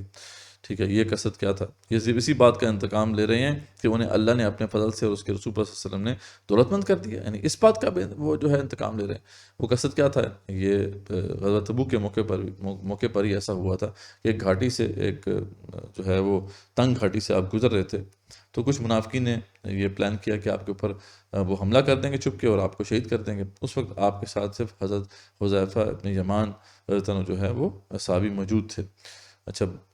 یہ خیر ان کا حملہ کامیاب نہیں ہو سکا، تو بعد میں رسول اکرم صلی اللہ علیہ وسلم نے جو حذیفہ ابن یمان تھے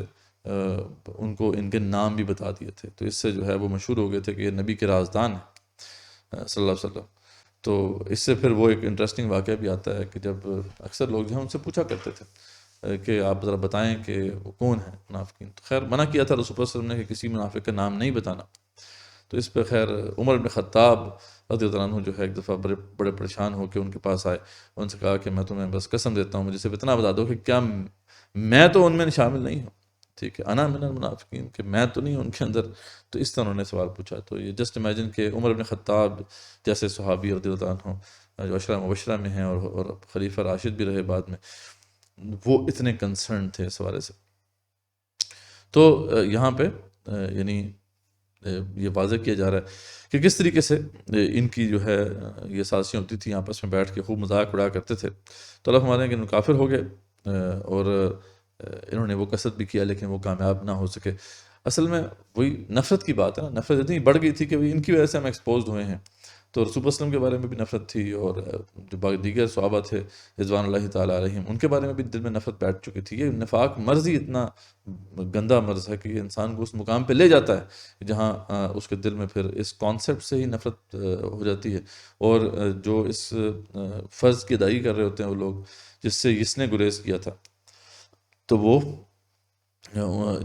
شخص جو ہے ان سے بھی نفرت کرنا شروع کر دیتا ہے۔ تو اللہ فرماتے ہیں کہ یہ صرف اسی بات کا انتقام لے رہے ہیں کہ انہیں اللہ نے اپنے فضل سے اور اس کے رسول پر وسلم نے دولت مند کر دیا، کہ کتنے اس کے بعد پھر جہاد ہوئے اور اس میں بھی جو مال غنیمت آتا تھا وہ سب میں تقسیم ہوتا تھا، تو کیا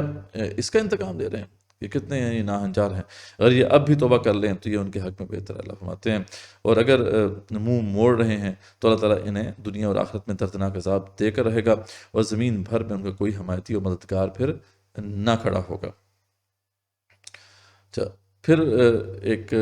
خاص واقعہ بھی ہے، اللہ فرماتے ہیں کہ ان میں وہ بھی ہیں جنہوں نے اللہ سے عہد کیا تھا کہ اگر وہ ہمیں اپنے فضل سے مال دے دے گا تو ہم ضرور صدقہ و خیرات کریں گے۔ تو یہ بھی ایک یہاں پہ ویسے تو کئی منافقین کا طرز عمل یہاں پہ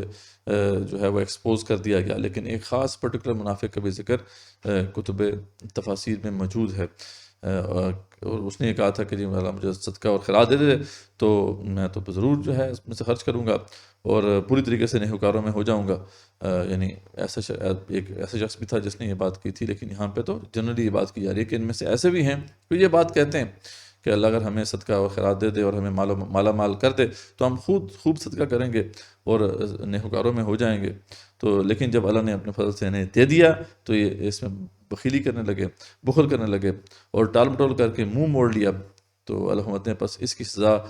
یہ ہے کہ اللہ نے ان کے دلوں میں نفاق ڈال دیا اللہ کے ملنے کے دن تک، ٹھیک ہے، الی یوم یلقون، جب تک یہ ملاقات کریں اس وقت تک ہم نفاق ان کے دلوں میں ڈال دیا گیا، اب یہ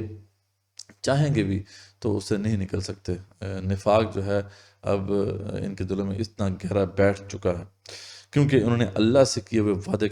وعدے کے خلاف کیا، اور کیونکہ جھوٹ یہ بولتے رہے۔ کیا وہ نہیں جانتے کہ اللہ تعالیٰ کو ان کے دل کا بھید اور ان کی سرگوشی سب معلوم ہے، اور اللہ تعالیٰ غیب کی تمام باتوں سے خبردار ہے، باخبر ہے۔ اب اس میں تو یہ مطلب ایک واقعہ بھی موجود ہے اس حوالے سے کہ وہ ایک شخص تھا کہ جو بھلا چنگا نہیں تھا، تو رسول اللہ صلی اللہ علیہ وسلم سے اس نے ریکویسٹ کی کہ آپ میرے لیے دعا کریں کہ میں بھلا چنگا ہو جاؤں، ٹھیک ہے، مجھے اللہ تعالیٰ جو ہے وہ بہت زیادہ مال عطا کر دے۔ تو لیکن آپ صلی اللہ علیہ وسلم نے اس کو منع کر دیا تھا، اسے کہا تھا کہ نہیں تم ایسے ہی ٹھیک ہو، لیکن اس نے پھر اصرار کیا، تو رسول اللہ صلی اللہ علیہ وسلم نے پھر اس کے لیے دعا کر دی تھی۔ یہ شخص جو ہے اس کا نام بتایا جاتا ہے ثعلبہ بن حاطب، ٹھیک ہے، یہ ثعلبہ بن حاطب شخص تھا جس نے پھر یہ ریکویسٹ کی تھی آپ صلی اللہ علیہ وسلم سے۔ تو آپ صلی اللہ علیہ وسلم سے سمجھایا کہ تم ایسے ہی ٹھیک ہو، لیکن اس نے پھر اصرار کیا، تو آخرکار پھر رسول اللہ صلی اللہ علیہ وسلم نے اس کے لیے دعا کر دی۔ تو خیر وہ آپ صلی اللہ علیہ وسلم کی دعا تھی تو وہ تو قبول ہو گئی اور یہ بھلا چنگا ہو گیا، اور پہلے تو کچھ اس کے پاس مویشی تھے، اب بڑھ گئے، یہاں تک کہ پھر اس سے مجبوراً جو ہے مدینے سے ذرا باہر جا کے پڑاؤ ڈالنا پڑا۔ وہاں پر کیا ہوا کہ کیونکہ مدینے میں تھا تو رسول صلی اللہ علیہ وسلم اور صحابہ کرام رضوان اللہ تعالیٰ علیہم کے قریب تھا، ان کی صحبت میں زیادہ رہتا تھا، تو دین کی طرف سے رجحان تھا۔ جب مدینے سے باہر نکل گیا تو وہ مواقع میسر نہ آئے، تو آہستہ آہستہ جو ہے وہ صحبت سے جب دور گیا تو دل جو ہے سخت ہونا شروع ہو گیا، یہاں تک کہ پھر یہ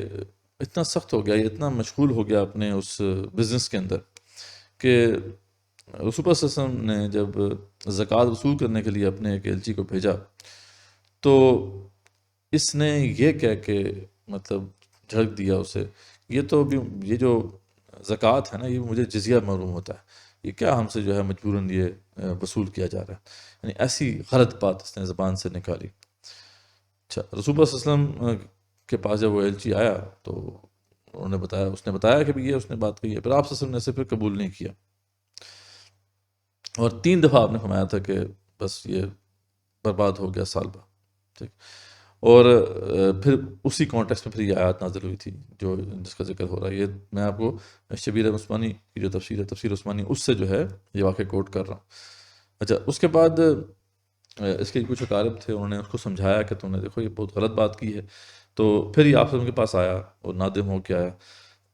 تو آپ سے فرمایا کہ مجھے تمہاری زکوٰۃ کی کوئی ضرورت نہیں ہے، میں قبول نہیں کروں گا اسے۔ یہ سن کر اس نے بہت جو ہے واویلا کیا، کیونکہ آپ صلی اللہ علیہ وسلم کا زکوٰۃ قبول نہ کرنا ہے اس کے لیے بڑی آر کی بات تھی، ٹھیک ہے، تو بدنامی بھی بہت تھی اس کے لیے، تو اس لیے جو ہے یہ بڑا اس نے رولا مچایا، لیکن یہ ہے کہ آپ صلی اللہ علیہ وسلم نے اسے قبول نہیں کیا۔ پھر بعد میں آپ صلی اللہ علیہ وسلم دنیا سے چلے گئے تو ابو بکر صدیق خلیفہ بنے رضی اللہ عنہ، تو پھر یہ زکوٰۃ کا مال لے کے آیا اور دینے کی کوشش کی، تو ابو بکر صدیق نے فرمایا کہ جس سے رسول پاک صلی اللہ علیہ وسلم نے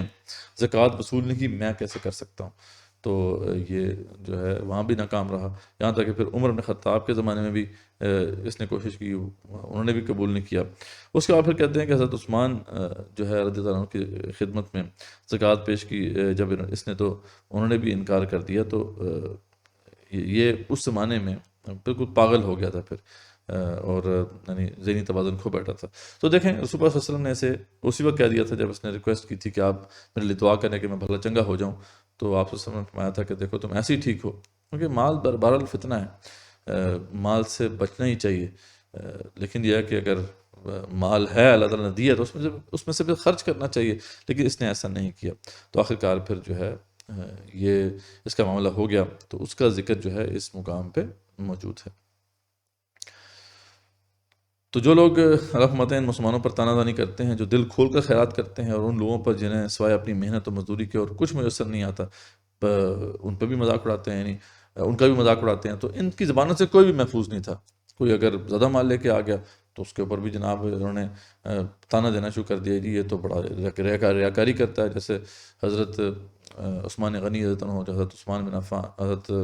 عثمان غنی اور حضرت عبد الرحمن بن عوف، یہ دو بڑے امیر صحابہ تھے، بڑے مطلب کھل کے مال دیا، تو انہوں نے جو ہے ان کو خوب جو ہے ان کا مذاق اڑایا کہ یہ بڑے ریاکار ہیں۔ اچھا کوئی اگر کوئی غریب صحابی ہے وہ تھوڑا بہت کوئی جمع پوجی لے کے آ گیا تو اس پہ مذاق اڑانا شروع کر دیا کہ لو جی اب ان کے اس مال کے بغیر تو ہمارا قافلہ جا ہی نہیں سکتا، تو یعنی کوئی بھی شخص ان کی زبانوں سے جو ہے وہ محفوظ نہیں تھا۔ تو اس کا ذکر اللہ فرما رہے ہیں کہ ان لوگوں پر جنہیں سوائے اپنی محنت مزدوری کے اور کچھ میسر نہیں آتا، یہ وہ لے کے آ جاتے ہیں جب کچھ دینے کے لیے اللہ کے رسول صلی اللہ علیہ وسلم کو، تو یہ ان کا بھی مذاق اڑاتے ہیں۔ تو بس یہ ان کا مذاق اڑاتے ہیں، اللہ بھی ان سے پھر تمسخر کرتا ہے، اللہ تعالیٰ بھی ان کا مذاق اڑاتا ہے، اور انہی کے لیے پھر دردناک عذاب ہے۔ تو ان کے لیے پھر انجام کیا ہے؟ انجام بڑا وہی ہلا دینے والا ہے۔ اللہ فرماتے ہیں کہ استغفر لہم او لا تستغفر لہم، اے رسول اللہ صلی اللہ علیہ وسلم آپ ان کے لیے استغفار کریں یا نہ کریں، ان تستغفر لہم 70 مرہ، اگر آپ 70 دفعہ بھی ان کے لیے استغفار کریں گے، فلن یغفر اللہ لہم، اللہ تعالیٰ جو ہے ان کے لیے استغفار قبول نہیں کرے گا۔ ذالک بانہم کفروا باللہ ورسولہ، یہ اس لیے کہ انہوں نے کفر کیا اللہ اس کے رسول صلی اللہ علیہ وسلم سے، واللہ لا یہدی القوم الفاسقین، اللہ تعالیٰ ایسے فاسقوں کو ہدایت نہیں دیتا۔ آپ دیکھیں کہاں تک پہنچ گئے، ان کے اوپر کیسی کیسی وعیدیں جو ہے اللہ تعالیٰ سنا رہے ہیں۔ تو اللہ فرماتے ہیں کہ فرح المخلفون بمقعدہم خلاف رسول اللہ، یہ پیچھے رہ جانے والے جو لوگ ہیں نا رسول اللہ صلی اللہ علیہ وسلم کے جانے کے بعد اپنے بیٹھے رہنے پر بڑے خوش ہیں، ٹھیک ہے، یہ منافقین کا طرز عمل تھا کہ بڑے خوش ہوتے تھے کہ انہوں نے جو ہے خلاف رسول اللہ وَكَرِهُوا أَن يُجَاهِدُوا بِأَمْوَالِهِمْ وَأَنفُسِهِمْ فِي سَبِيلِ اللَّهِ، اور انہوں نے جو ہے برا جانا اپنے مال اور اپنے مالوں اپنی جانوں سے جہاد کرنا اللہ کی راہ میں، یعنی یہ جو لوگ ہیں اب بڑے پیسے تو خوش ہو رہے ہیں کہ ہم جو ہے رہ گئے یہاں پہ، اور انہوں نے برا جانا مال اور جان سے جہاد کرنے کو، تو اللہ فرماتے ہیں کہ وَقَالُوا لَا تَنْفِرُوا فِي الْحَرِّ، یعنی اور انہوں نے یہ بات کہی کہ دیکھو گرمی میں نہ نکلو، بہت گرمی ہے، ٹھیک ہے، تو اس کا جواب اللہ دیتے ہیں قُلْ نَارُ جَهَنَّمَ أَشَدُّ حَرًّا، انہیں بتا دیں یا رسول اللہ صلی اللہ علیہ وسلم جہنم کی آگ اس سے بہت سخت ہے، کاش کہ تم سمجھتے، ٹھیک ہے، لو کانوا یفقہون، کاش کہ تمہیں سمجھ ہوتی، فلیضحکوا قلیلا، تو اس لیے دیکھو جو حالت تمہاری ہو چکی ہے نا، کم ہنسو، تمہیں سمجھ نہیں آ رہا کہ تمہارا کیا معاملہ ہو گیا ہے، اس لیے ان کو چاہیے کہ یہ کم ہنسیں، وَلْيَبْكُوا کثیرا، اور روئیں زیادہ، جزاء بما كانوا یکسبون، کیونکہ جو جزا ہے ان کی جو کرتوت انہوں نے کیے ہیں ان کا جو اجر ملنے والا ہے انہیں، یا جو اس کی پاداش میں جو جرم ہے ان کے، ان کو رونا زیادہ چاہیے، ہنسنے کے بجائے، لیکن یہ ہنس رہے ہیں، خوش ہو رہے ہیں، لیکن ان کو اس بات کا احساس نہیں ہے۔ تو اللہ فرماتے ہیں، بس اگر اللہ تعالیٰ آپ کو ان کی کسی جماعت کی طرف لوٹا کر واپس لے آئے، پھر یہ آپ سے میدان جنگ میں نکلنے کی اجازت طلب کریں اس کے بعد، تو آپ کہہ دیجئے تم میرے ساتھ ہرگز چل نہیں سکتے، یعنی جب پہلے تم نہیں گئے، جب ضرورت تھی اس وقت تم نہیں گئے، تو آپ کیوں نکل رہے ہو؟ کیونکہ بعد میں ظاہری بات ہے کچھ ایسی غنیمتیں بھی ہاتھ آنے والی تھیں جو جہاں پہ کوئی اتنے زیادہ لڑائی نہیں تھی، آسان مارکے تھے، تو ایسے مارکوں میں تو یہ بڑی کثرت سے جایا کرتے تھے، تو ان کو اب منع کر دیا گیا کہ تم اب نہیں جا سکتے، اور نہ میرے ساتھ تم دشمنوں سے لڑائی کر سکتے ہو، تم نے پہلی مرتبہ ہی بیٹھ رہنے کو پسند کیا تھا، بس تم پیچھے رہ جانے والوں میں ہی اب بیٹھے رہو۔ تو ان میں سے کوئی مر جائے تو آپ اس کے جنازے کی ہرگز نماز نہ پڑھیں۔ اب یہ اللہ تعالیٰ نے واضح طور پہ انسٹرکشنز جو ہیں وہ دے دیں، اس سے پہلے بھی اللہ نے بتا دیا تھا، آپ ان کے لیے استغفار کریں نہ کریں برابر ہے، ان کے لیے استغفار جو ہے وہ اللہ تعالیٰ قبول نہیں کریں گے۔ تو اس سے بھی کئی صحابہ نے آپ سے کہا تھا، خاص طور پہ عمر بن خطاب رضی اللہ عنہ نے، کہ جو آپ جو ہیں ان کے نماز جنازہ میں نہیں جا سکتے یا ان کے لیے استغفار نہ کریں، تو اس پہ آپ صلی اللہ علیہ وسلم نے یہی جواب دیا تھا کہ نہیں، مجھے کہا گیا کہ 70 دفعہ جو ہے آپ استغفار کریں گے تو نہیں قبول ہوگی، تو میں اس سے زیادہ دفعہ استغفار کر لوں گا۔ آپ زیادہ نرم تھے اس حوالے سے، تو یہاں پہ پھر آپ کو کیٹیگوریکلی منع کر دیا گیا، ان میں سے کوئی مر جائے تو آپ اس کے جنازے میں ہرگز نماز نہ پڑھیں، نہ اس کی قبر پر کبھی کھڑے ہوں، یہ اللہ اس کے رسول صلی اللہ علیہ وسلم کے منکر ہیں، اور مرتے دم تک بدکار بے اطاعت ہی رہے۔ اب اس آیت کے حوالے سے جو مفسرین نے واقعہ کوٹ کیا ہے وہ رئیس المنافقین عبداللہ بن ابی کی وفات کا جو ہے وہ واقعہ ہے، کہ جب وہ فوت ہوا تو رسول اکرم صلی اللہ علیہ وسلم کی خدمت میں ان کے جو بیٹے تھے وہ حاضر ہوئے، جو ان کا نام عبداللہ تھا اور بڑے نیک صحابی ہیں، تو وہ آپ صلی اللہ علیہ وسلم کی خدمت میں حاضر ہوئے اور کہا کہ ایک تو آپ بطور تبرک اپنی قمیص عنایت فرما دیں، ٹھیک ہے، تاکہ جو ہے اپنے باپ کو اس میں جو ہے کفنا دیا جائے، تو ایک تو یہ انہوں نے ریکویسٹ کی۔ اچھا، دوسرا آپ اس کی نماز جنازہ پڑھا دیں، ٹھیک ہے، یہ دوسری ریکویسٹ تھی ان کی طرف سے، تو آپ نے قمیص بھی عنایت فرما دی اور نماز جنازہ پڑھانے کے لیے بھی تشریف لے گئے۔ تو اس پہ جیسا کہ میں نے ذکر کیا تھا کہ حضرت عمر ابن خطاب انہوں نے آپ صلی اللہ علیہ وسلم سے کہا کہ اللہ تعالیٰ نے تو آپ کو ایسے لوگوں کی نماز جنازہ پڑھانے سے روکا ہے، ٹھیک، کیونکہ اس سے پہلے وہ آیات نازل ہو چکی تھیں کہ آپ ان کے لیے 70 دفعہ بھی استغفار کریں تو قبول نہیں ہوگی، تو اس سے عمر بن خطاب رضی اللہ عنہ نے یہ بات سمجھی اور درست سمجھی تھی کہ آپ ان کے لیے جو ہے آپ نماز جنازہ نہ پڑھائیں ان کی۔ تو اس پہ آپ صلی اللہ علیہ وسلم نے، کیونکہ اس وقت تک منع نہیں کیا گیا تھا، تو آپ نے یہی جواب دیا تھا کہ اللہ نے مجھے یہ کہا ہے کہ تم 70 مرتبہ بھی ان کے لیے استغفار کرو گے تو اللہ تعالیٰ انہیں معاف نہیں فرمائے گا، تو میں 70 مرتبہ سے زیادہ ان کے لیے استغفار کر لوں گا، یہ آپ نے اس کا جواب دیا۔ تو اب اس آیت میں منع کر دیا گیا کہ آپ جو ہے کسی بھی منافق جو ہے اس کی جو نماز جنازہ ہے وہ نہیں پڑھا سکتے۔ تو چنانچہ آپ نے نماز جنازہ اس وقت تو پڑھا دی تھی، لیکن یہ ہے کہ اس پہ اللہ تعالیٰ کی یہ آیت نازل ہوگی، اور اس کے بعد پھر آپ صلی اللہ علیہ وسلم جو ہیں وہ انہوں نے پھر یہ معمول کر لیا تھا کہ آپ پھر کسی منافق کی نماز جنازہ نہیں پڑھاتے تھے، اور یہی معاملہ پھر بعد میں بھی جاری رہا، کیونکہ میں نے بتایا تھا آپ کو کہ حذیفہ ابن یمان تھے رضی اللہ عنہ، ان کو کئی منافقین کے نام پتہ تھے، تو اکثر جب آپ صلی اللہ علیہ وسلم کے جانے کے بعد جب عمر بن خطاب یا دیگر جو کبار صحابہ تھے رضوان اللہ تعالیٰ علیہم، وہ یہ ضرور دیکھتے تھے کہ حذیفہ ابن یمان اس جنازے میں جا رہے ہیں یا نہیں، تو مطلب کیونکہ یہ اکثر پھر صحابہ دیکھتے تھے، اس سے بھی جج کرتے تھے کہ یہ جو ہے ہو سکتا ہے منافق ہو، کیونکہ حذیفہ ابن یمان کو ان کے نام پتہ تھے، اور آپ صلی اللہ علیہ وسلم کی انسٹرکشنز یہ تھی کہ انہوں نے جو ہے کسی کو یہ نام نہیں بتانے، تو پھر وہ لوگ اس طرح گیس کیا کرتے تھے۔ تو یہ جو ہے ایک واقعہ اس آیت کے کانٹیکسٹ میں بھی جو ہے دیگر مفسرین نے اسے پیش کیا، یعنی اس آیت کی شان نزول میں یہ واقعہ جو ہے وہ پیش کیا گیا ہے۔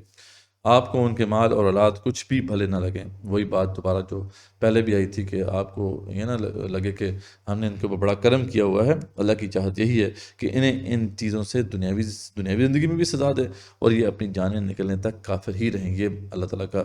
مقصد ہے۔